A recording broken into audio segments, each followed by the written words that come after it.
Halo, nama gue Baim dari Chef Custom.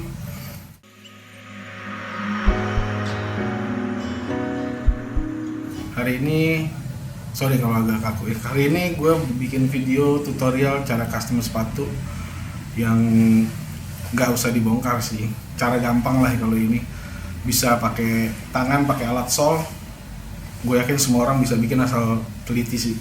Hari ini kita mau custom sepatu fan slip on ini sama pakai bahan Gucci otentik.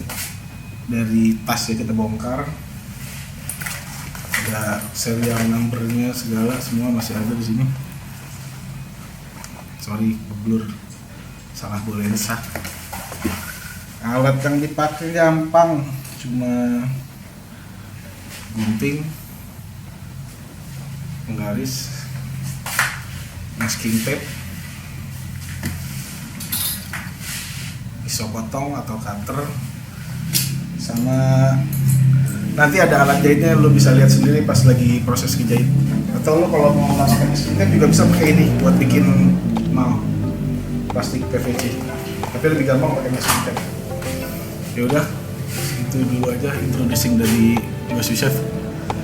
Mudah-mudahan bisa ngebuat semuanya bisa bikin sepatu kayak gini. Oke, semangat. Sorry, salah lensa jadi agak blur.